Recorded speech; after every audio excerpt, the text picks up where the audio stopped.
IGMC में आज रोगी कल्याण समिति की जनरल बॉडी की बैठक आयोजित हुई, जिसकी अध्यक्षता स्वास्थ्य मंत्री ने की। इस बैठक में कई महत्वपूर्ण निर्णय लिए गए और रोगी कल्याण समिति के माध्यम से आईजीएमसी शिमला में मरीजों की डाइट व अन्य सुविधाओं के लिए चार्जेस को नहीं बढ़ाई जाने का निर्णय लिया। बैठक के बाद पत्रकारों को जानकारी देते हुए स्वास्थ्य मंत्री ने बताया कि रोगी कल्याण समिति का लक्ष्य रहता है कि अस्पताल में आए मरीजों को किस प्रकार की असुविधा न हो। इसलिए आज हुई बैठक में विभिन्न विषयों पर चर्चा कर समिति के तहत किसी भी प्रकार के दाम या चार्जेस को नहीं बढ़ने का निर्णय लिया गया, अपितु मरीजों की सुविधाओं के लिए अन्य कई निर्णय लिए गए। उन्होंने बताया कि समिति के तहत मरीजों के लिए डाइट पर 2 करोड़ 50 लाख रुपए सालाना खर्च किए जाएंगे। उन्होंने बताया कि अस्पताल में कर्मचारियों के कमरे भी होंगे रेनोवेट, वो भी किए जाएंगे। साफ सफाई के लिए बहुत ही अच्छा स्टैंडर्ड शुरू किया जाएगा। अस्पताल में आए मरीजों को गाइड भी किया जाएगा।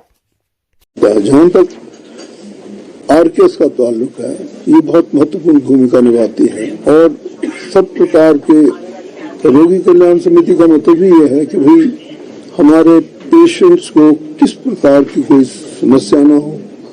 उनके लिए जैसे मैं आपको बता दूं, मैं आपसे से पूछ रहा था कि भाई कुछ इनके लिए कितना खर्च कर रहे हैं हम, तो मैंने देखा कि 2.5 crore that's what I on the diet to all the patients at subsidized rate of rupees 15 per day. That's the 2.5 is annual expenditure. Annual expenditure is 2.5 crore.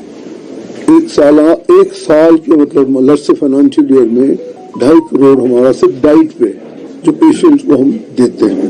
दूसरी बात, हमने इस आरकेएस समिति की जो आज मीटिंग हुई है हमारी रोगी कल्याण से, इससे किसी भी प्रकार का कोई भी रेट कोई बढ़ाए भी नहीं है। एक महत्वपूर्ण बात जो है वो जैसे VIP special ward has been renovated, और न केवल रेनोवेटेड इसी का, बट जितने भी हमारे all other wards are there they have been also renovated.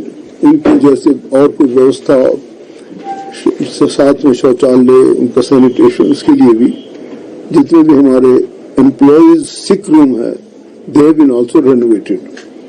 और खासकर मैं हमेशा एक मॉडल देता हूं जो मैं देखा था खुद डलहौजी में जाकर, पहली बार मैं देखा, दूसरी बार मैं दोबारा देखने गया उसको, वहां पर वाकई उन्होंने सैनिटेशन की बहुत अच्छी सुविधा की। हो सकता है कि हमारा, क्योंकि हमारा जो यहाँ पे जो रश है, जो ओपीडी है, it's much higher than that place. पर वहाँ का जो मैं 2 चीजें आपको बताना चाहता हूँ, जो मैं अभी बताता हूँ कि उनकी सैनिटेशन बहुत अच्छे स्टैंडर्ड की दिखी मुझे, और धीरे धीरे वही तो फॉलो की जा रही है हमारे अपने हॉस्पिटल में भी। और दूसरी चीज भी, कैसे रोगी को आने पे ऐसे उसको हम रिसीव करते हैं, उसको ये महसूस ना हो कि मैं घूमता हूँ मुझे कोई बताए ना, वो चीजें फॉलो की जा रही है। और वो वही चीजें, ताकि उसको पता हो मैंने कहाँ जाना है, किस डॉक्टर के पास जाना है, मेरी ये प्रॉब्लम है, वो होता है हमारे स्वागत कक्ष वालों, चाहे reception, whatever you call it. एक lab has been renovated as a sort of modular lab है, मॉड्यूलर लैब। भाई एक अपने पास ही कई बार आपने देखा होगा कि लैब की बहुत समस्या है, आजकल की दुनिया भर के रोग पैदा हो गए, कभी पता भी नहीं लगता किस रोग का। तो ये जो लैब की फैसिलिटी हम धीरे धीरे इतनी अच्छी बनाना चाहते हैं कि अगर चाह, जो हमारे माननीय मुख्यमंत्री महोदय का जो सपना है वो ये है कि हम इन फैसिलिटीज को जो हमारे 69 आदर्श स्वास्थ्य संस्थान है उन तक ले जाएं, और उन तक ले जाएंगे तब जबकि हमारे पास ये सब सुविधाएं होंगी। सारे सब जितने भी हमारे सर्जन, मेडिकल असिस्टेंट, गायनेकोलॉजिस्ट, एनेस्थीसिस्ट और ऑल 5-6 जितने भी जरूरी विशेषज्ञ वो उन स्थानों पर पहुंचे, और लैब फैसिलिटी भी वहाँ ये इम्प्रूव करके दी जाए, ताकि लोगों को यहाँ दौड़ना पड़े। और लैब की जो फैसिलिटी जब इतनी नजदीक चली जाएगी हमारे गाँव में और पेरिफेरी के क्षेत्रों में, तो लोगों को सुविधा मिलेगी। इसलिए भी हम ये सुविधा धीरे धीरे फैला रहे हैं। 128 slice CT scan machine, which is amounting to about 7 crore, will be made fully functional within a week. That's what our target. Testing stage. Within a week we shall start all this testing also.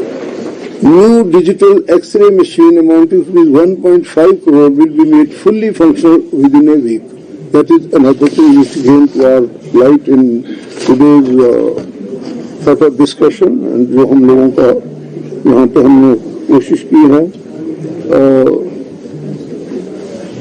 और दूसरी समस्याएं जैसे garbage को हम किस प्रकार से manage करेंगे, किस प्रकार से हम मतलब जो सॉलिड वेस्ट और दूसरी चीजों को करते हैं उनको कैसे कैसे सेपरेट करेंगे, इस पर भी बात हुई।